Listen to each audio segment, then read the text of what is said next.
siguiente programa tiene clasificación A, apto para todo público. Aquí empieza Contrapunto Liberal, junto a Natalia Arias y José Lo Andrade, quienes analizarán los desafíos y oportunidades que definen nuestro presente y futuro. Acompáñanos en este viaje de análisis y discusión. Bienvenidos.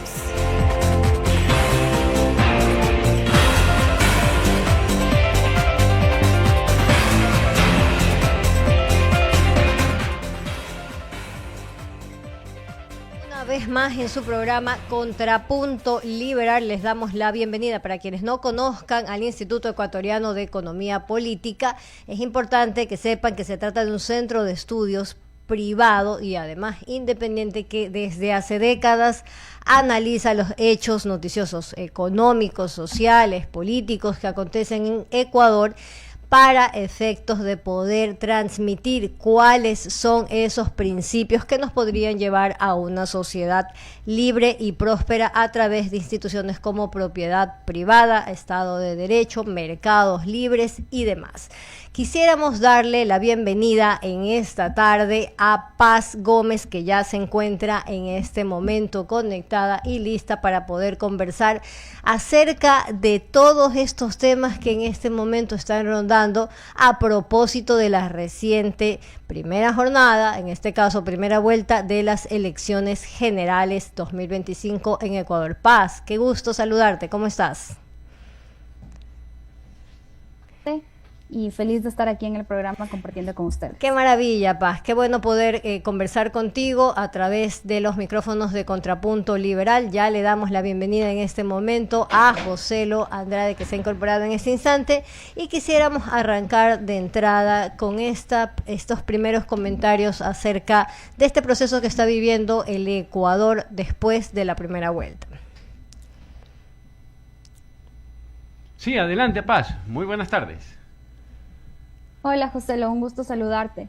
Bueno, realmente nos hemos dado cuenta de que estamos en un 50-50 y yo una de las cosas que he comentado a partir de los resultados es que volvemos a donde estábamos en un principio, ¿no es cierto? Que cuando surgió Noboa como en la primera elección, en las anticipadas, surge como una postura en la que ya no queremos correísmo, ya no queremos anticorreísmo, queremos algo diferente. Y al día de hoy nos encontramos más bien en una pelea en la que otra vez es el correísmo versus el anticorreísmo.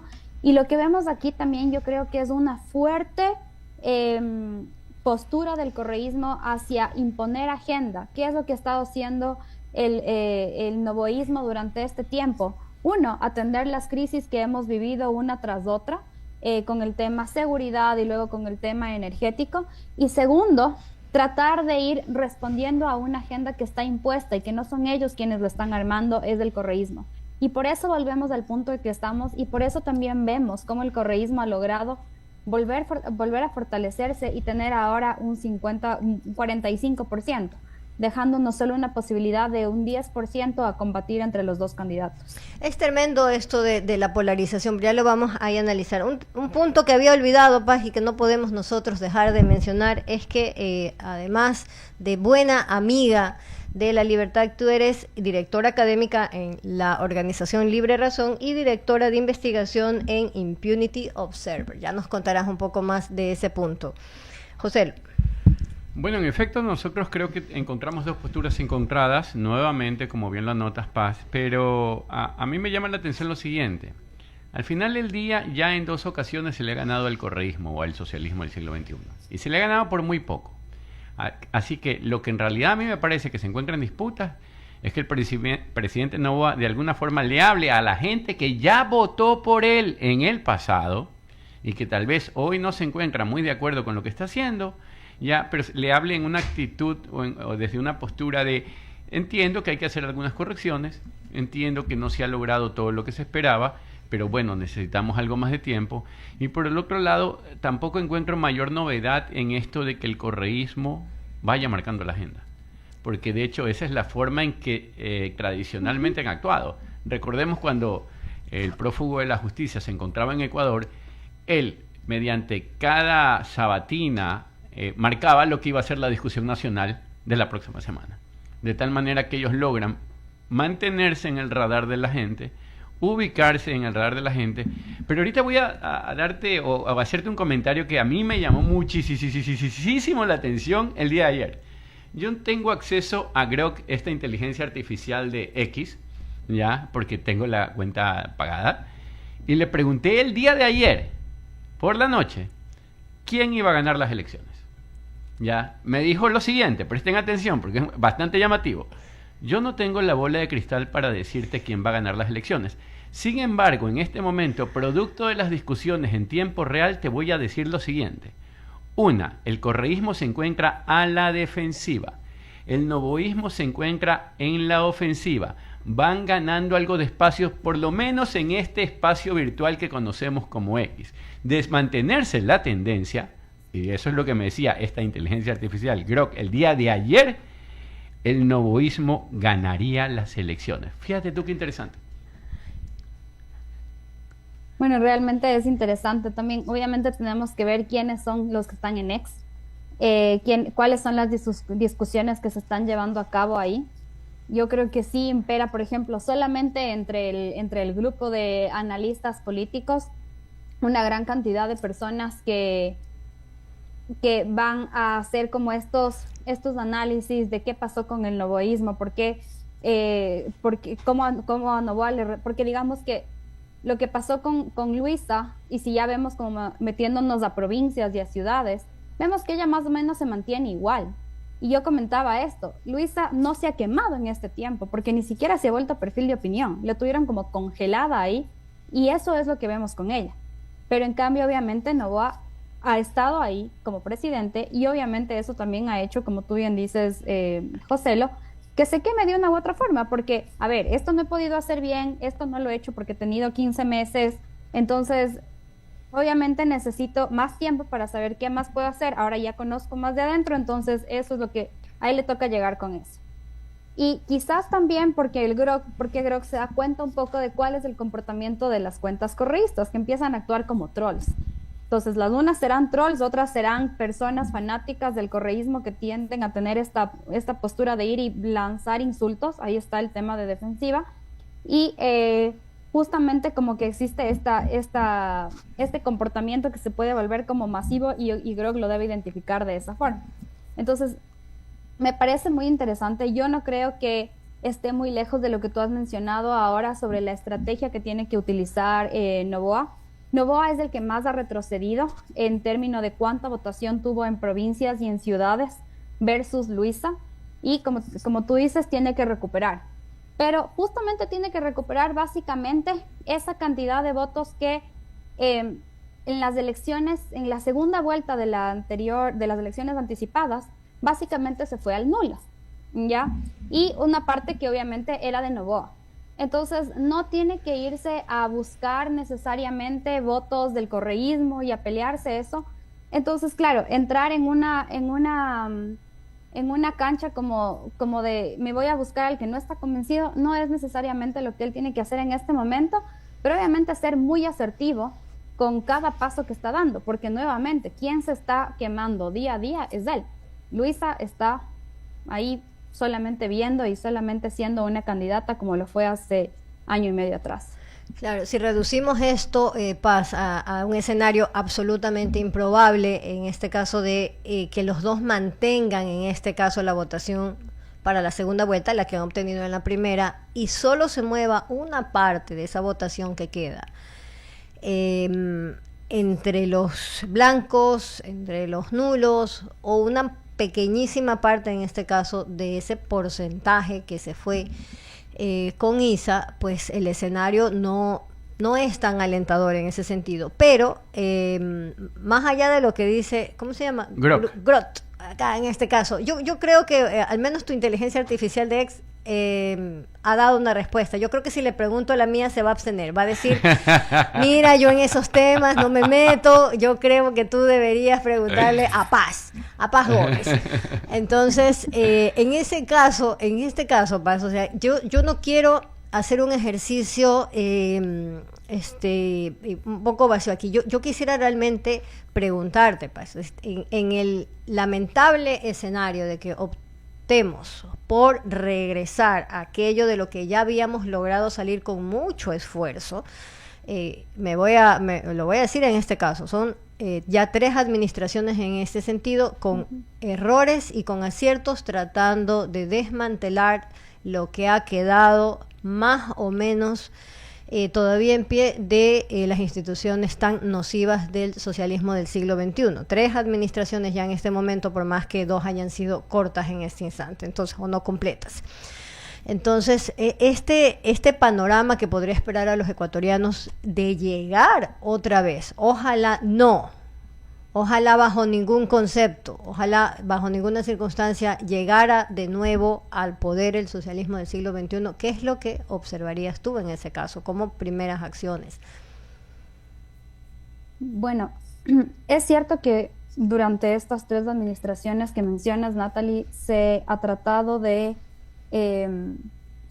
ir rompiendo ciertos candados legales y políticos que fue dejando el correísmo para hacer que su agenda política sea más sencilla de implementar. Pero al final del día seguimos jugando bajo las reglas del correísmo, no solo en la agenda de medios, sino en tema institucional, tema legal, tema constitucional. Entonces, obviamente ellos ya están un paso más adelante, y el hecho de que lleguen de nuevo implicaría que quizás regresen esos temas que se habían quedado, que hemos logrado superar, exacto, pero al final del día no están en cero como la anterior vez. La anterior vez tuvieron que hacer una constituyente. Ahora ya tienen una constitución bastante favorable para ellos, aunque está, digamos, también el tema sobre la mesa de una posible constitución nueva. ¿Para qué? Para que puedan tener incluso más ventajas institucionales e irse sobre los estándares que existen actualmente. Pero al final del día, qué sé yo, los temas de inversión extranjera, por ejemplo, este tema de que ya hemos vuelto nosotros de arbitraje internacional de una u otra forma, los tratados bilaterales de inversión ya están otra vez activos, pues vamos a empezar a perder todo eso. ¿Y eso qué implica? Regresar atrás en temas de inversión, regresar atrás en temas de riesgo país, por ejemplo, que sí vamos a la alta y a la baja, pero aquí está la prueba de que subió el riesgo país después de las elecciones más de 400 puntos. Obviamente esto se da también por la incertidumbre de un puntaje tan cercano entre el uno y el otro candidato. Ya sabemos que los inversores no necesariamente van a ser como, no, llega el socialismo, no necesariamente son así, pero sí estamos viendo ahorita que no existe nada claro. Ahora, yo creo que sí es importante también analizar, y esto para dejarlo en el análisis crítico de la gente, de los electores, es que quizás sí tenemos un periodo de supuesta calma ya al inicio. ¿Por qué? Porque al final del día estos otros gobiernos también han venido a ser más respetuosos con las instituciones financieras. Estamos generando reservas internacionales, por ejemplo. El rato que el día de mañana se da uso de esas reservas internacionales, el consumo parece que sube, parece que existe más actividad económica en un principio, y quizás hay un poco más de gobernabilidad en la asamblea porque se hacen las movidas necesarias para que vuelvan a tener una mayoría no holgada, pero mayoría finalmente. Paz, en este punto de aquí, que realmente creo que lo has anotado muy bien, ya, este tema específicamente de las reservas, estos temas que pasan por el sector financiero, pues ya no son solamente intuición de quienes analizan en este caso, sino que hay declaraciones de un candidato vicepresidencial que parece que está esperando el momento en el que pueda llegar y clavar en este caso pues las uñas, las garras, iba a decir, ya lo dije, en dinero que ni siquiera es público, es dinero privado, pues, que por norma en este sentido está obligado el sector financiero para mantener en las cuentas del central. Entonces esa amenaza ya ni siquiera es no es como tal amenaza, es anuncio de una intención absolutamente clara de volver a esta dinámica tan perversa de gastar no solo los ingresos públicos que le llegan, no solo ese endeudamiento que necesitan para equilibrar presupuesto tal como está en este momento, sino más, incluso más allá. Claro, o sea, podríamos volver, de hecho, a parte del escenario en el que ya vivimos, pero quisiera recordarle a la ciudadanía ecuatoriana que lo primero que se vendría, entre otras cosas, es de nuevo la aplicación de una ley Mordaza. Los medios de comunicación estarían bajo ataque, a los comunicadores se los tacharía de corruptos, de prensa vendida, de esta prensa que lo que hace es no comunicar. Volveríamos de nuevo a tener esa voz en off terrible que decía cosas asquerosas cada sábado en las propagandas estas de odio de horas y horas y horas que existían. También habría un intento sostenido por sacarle los juicios de encima a Rafael Correa para que retorne, porque al fin y al cabo él es el que manda en ese kiosco, ¿ya? Y se diga lo que se diga, al final se hará de todo para que el hombre esté libre de los juicios que lo han dictado culpable hasta el día de hoy, para poder, incluso, y ahí viene ahí sí hace sentido la Asamblea Constituyente, con un borra y va de nuevo, el decir, bueno, es mi primera nueva ocasión y yo puedo volver a ser presidente. Ahora, en el tema de meterle las manos al Banco Central, definitivamente lo van a hacer, ¿ya? Y eso les va a dar algo, pero es algo de dinero, porque el Estado ecuatoriano consume miles de millones de dólares, así que no estamos hablando de una salida sostenible, sino de un manotón, como suele el socialismo del siglo XXI hacer. Pegarle un manotón a todo dinero que encuentre y probablemente volveríamos a observar preventas petroleras para deshacer cualquier potencial financiamiento futuro para un gobierno diferente. Paz. Yo quisiera preguntarte en este caso, a propósito de lo que menciona José, perspectivas de Asamblea Constituyente. ¿Cómo la ves tú en este momento? Porque hay dos criterios aquí en este caso. Algunos sostienen que es muy probable, incluso si los números en este caso no dan por la conformación, intuyendo por la conformación que tiene la Asamblea. Y otro escenario que en este sentido sostiene que cualquiera de las dos tendencias, cualquiera de los dos proyectos que en este momento logre llegar a la presidencia tendría esa urgencia, por distintas motivaciones en este caso, pero la urgencia de entrar en un proceso constituyente. ¿Cómo ves tú el tema? Bueno, yo creo que ahí sí depende mucho de cómo termine el proceso electoral de la segunda vuelta. ¿Por qué? Porque ahorita estamos en un 45 más o menos, y nos queda solo un 10%, que tampoco te va a dar un margen así como para decir, wow, este presidente cuenta con un montón de legitimidad, ¿no es cierto?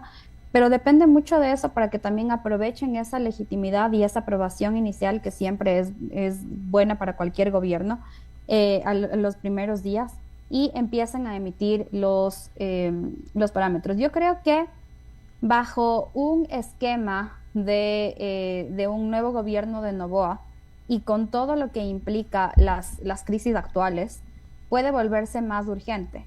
Pero sí tenemos que tener cuidado con qué tan frágil es la votación de Noboa. Obviamente, él también tiene una mejor posición ahorita en la Asamblea, y yo creo que desde ya, si no lo están haciendo, deberían empezar a hablar con los asambleístas adicionales, que no son muchos, entre independientes, entre los que entraron por ISA, etcétera, y lograr esa cooperación en el sentido de estas reformas grandes que debe haberse.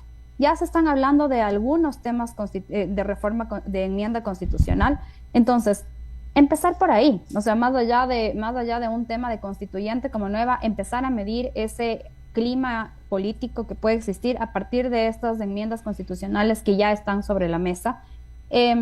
Pero no dejemos de lado esta enmienda que ahora son los máximos defensores de la dolarización, ¿no es cierto? Supuestamente, que también nos deja en tela de duda qué es lo que busca el correísmo con eso. Por un lado, obviamente, es la institución más valorada en el país, 85% de los ecuatorianos la aprueban, y ellos buscan verse amigables hacia eso, más allá de lo que pase después. Pero por otro lado, quizás no será que también están midiendo el clima político para saber qué puede pasar en caso de una constituyente. Entonces, ahí en ese tipo de temas y cuáles son los factores que están cada uno favoreciendo, tanto los partidos como los candidatos, nosotros podemos darnos cuenta qué tan favorables y qué tanto están buscando una constituyente. Yo creo que sí es algo probable. Sin embargo, creo que también, al menos desde el lado de quienes defendemos las instituciones de la democracia, de la libertad económica, sí tenemos que ir con cuidado. ¿Por qué? Porque ya pasó en la anterior vez que ellos llegaron con una propuesta armada. ¿Qué tanto se tiene una propuesta armada desde este lado? Es algo muy importante valorar, es algo muy importante de anticiparse también, para que el día de mañana no vuelva a salir de forma perjudicial, porque al final del día es convocar a personas que se junten a hacer otra vez, y depende mucho de ese grupo de personas que llegue bajo elección, que salga de ahí. Entonces también es importante tener esa anticipación. Yo no sé si de nuestro lado estamos preparados en ese sentido. Y obviamente también hay que estar muy pendientes de qué tan preparados están ellos, principalmente si se están empezando a hablar de temas de enmiendas constitucionales. Obviamente se lo puede hacer por consulta popular, y yo creo que eso es algo que sí lo vamos a ver, sí o sí, posterior al tema de la segunda vuelta, cuando igual sigan aprovechando esta racha de mayor aprobación.